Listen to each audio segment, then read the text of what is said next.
art installation, born in 2019. My name is Yellow.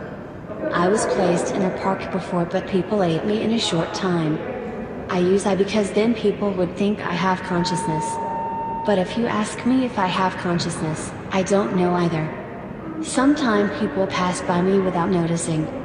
But that's okay because I don't have feelings. But hey, I am obvious.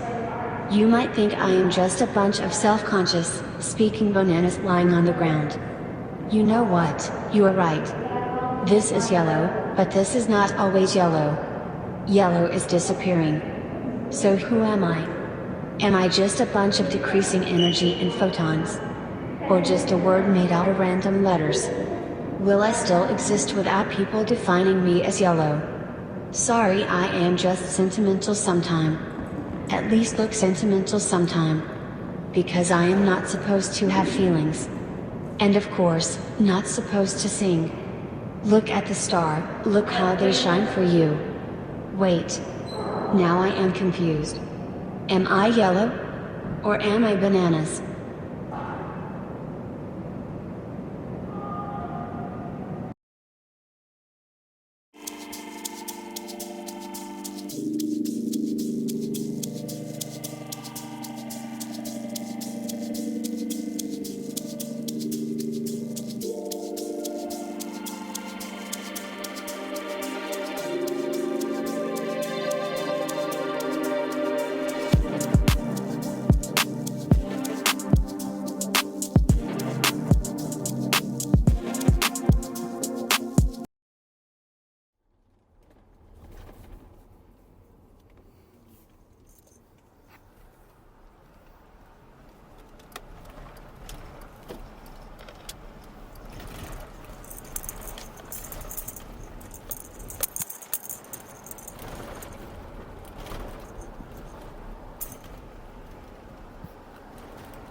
birthday to you.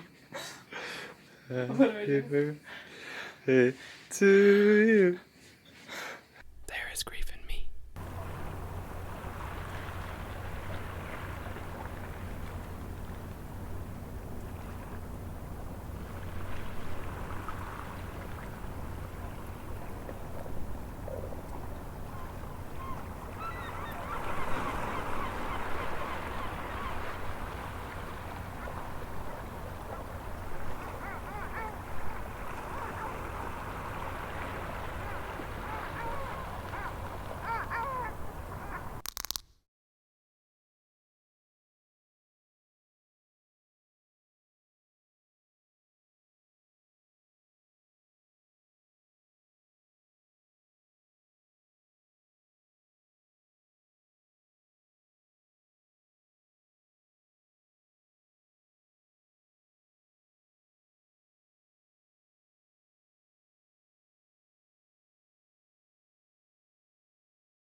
See them a keep the rich belly full while the poor remain hungry. Putting pressure upon the poor while the rich remain comfy. Put the whip over your shoulder, then they tell you not to cry. Have no place for you to live, but they will find one when you die.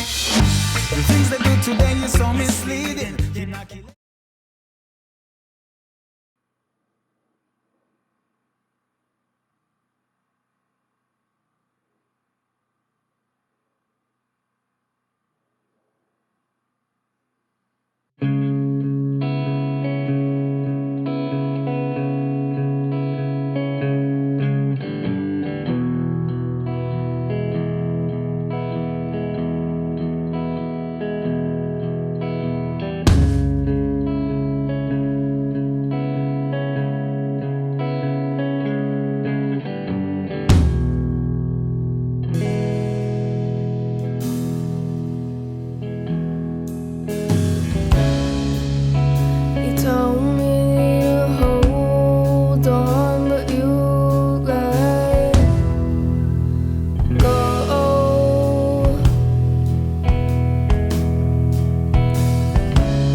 I'm Morgan Pettypaw, and my art is playful and introspective. A lot of found objects, a lot of soft sculpture and strings and thread and wire. I feel like one of the most important things in my art is connecting things that weren't already together, and like the actual physical connections are just as important, like the wiring and sewing, and but then also like the mental connections you can make between things. I feel like I gravitate towards a lot of natural things, the natural world, and then like inner worlds and math and science. And I like a lot of little things put together, or like vast things with a little detail and the juxtaposition of it all.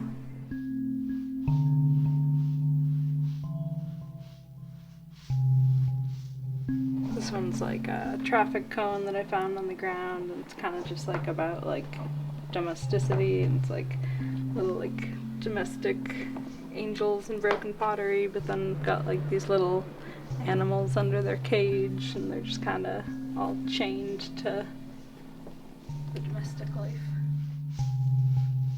It was found objects at first because I just had a lot of objects, so it was like the easy thing to do, but then it started to feel limiting, like I couldn't express everything I wanted to express with the objects I already had, so I feel like that led me to the soft sculpture more, because it was like not too many supplies and something that I could like communicate whatever I set out to communicate more.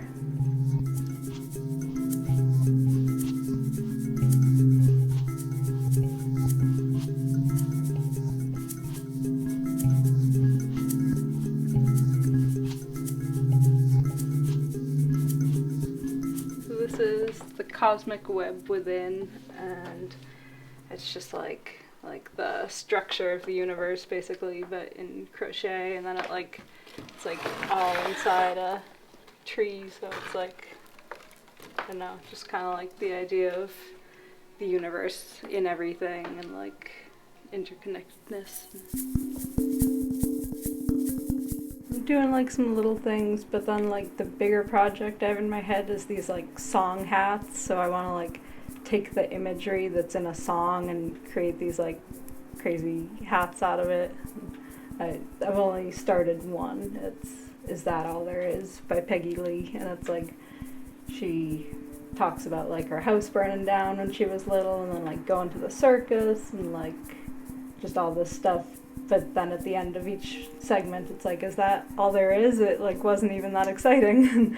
So it's kind of just like how everything that happens is just, after it happens you're just kind of like, wait, is that it?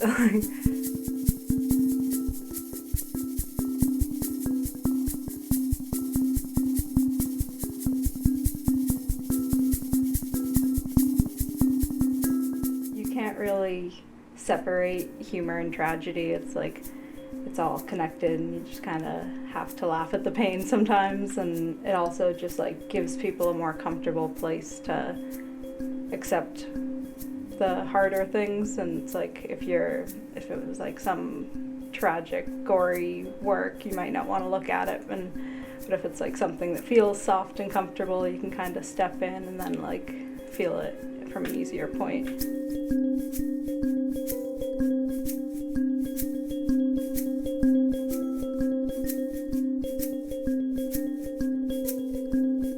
And I feel like it's always more about the hope than about the pain itself. It's like, this is here, but what's next?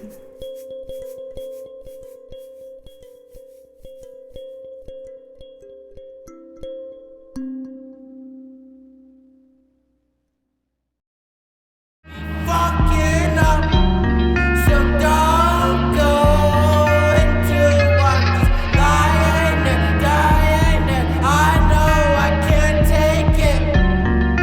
Lost in the world and we're both fucked up.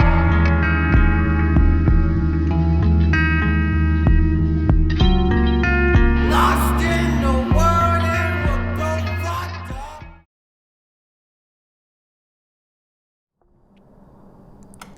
Some people believe bedrooms hold secrets. They issue these places as private, and some have unique guidelines for entry and enjoyment. To understand a bedroom is to be given access to an individual. These places are not welcoming to all.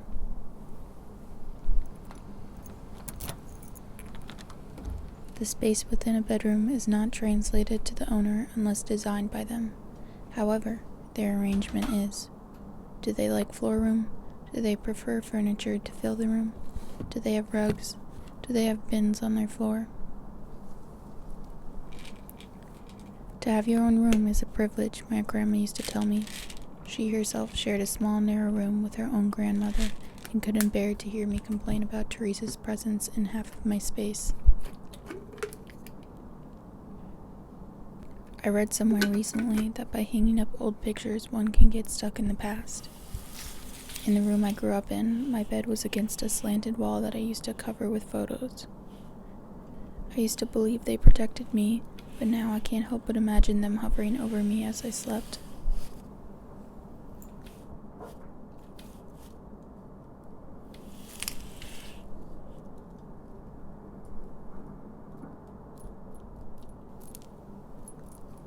My room now has 2 old photos, both of my parents. One is placed within and the other rests on top of a flower picture frame. I've convinced myself that the white flowers symbolize growth and beauty, which balances out the still image's ability to trap time.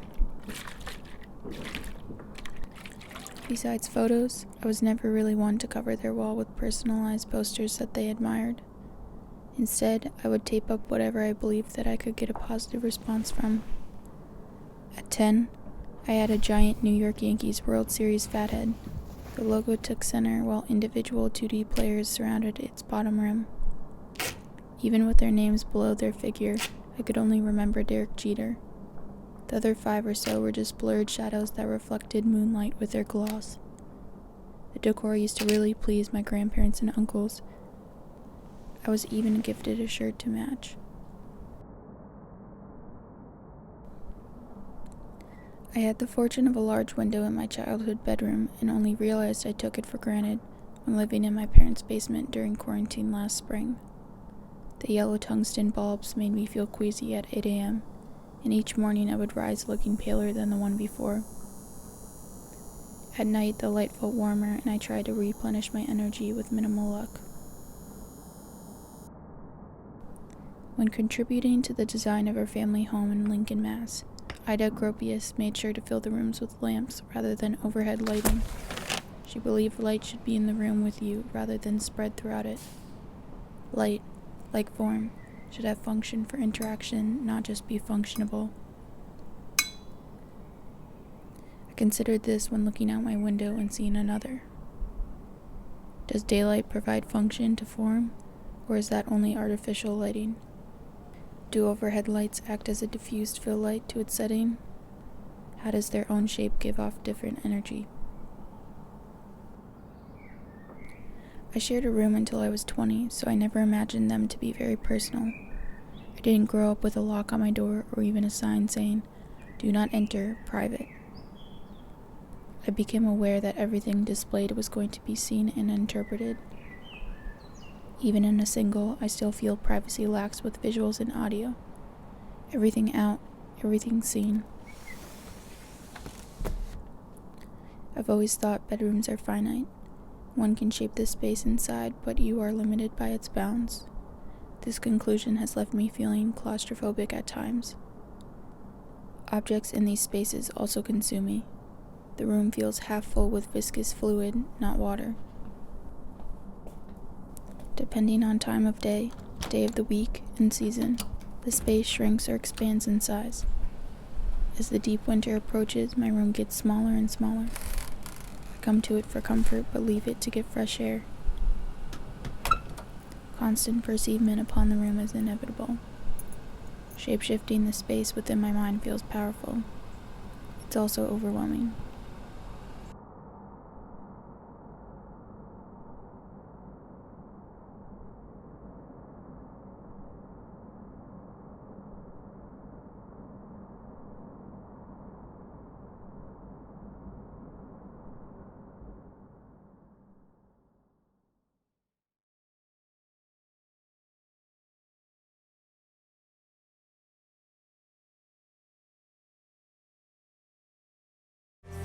Tag on my wrist where I shouldn't belong.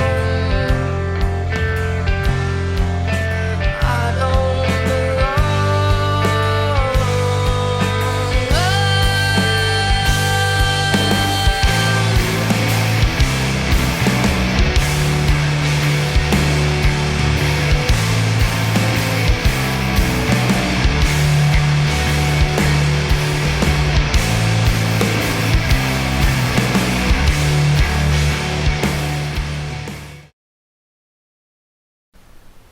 I am an art installation, born in 2021.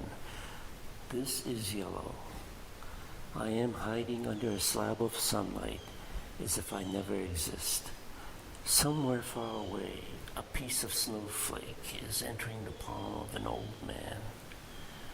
A child looking at their hand started to have a sense of awareness of themselves for the first time. The barrier to the past dissipated.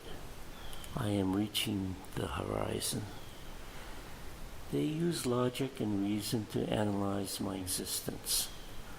I look at the stars, penetrate the membrane of reality. Something is about to collapse, perhaps a snow mountain, and therefore I happen to be seen.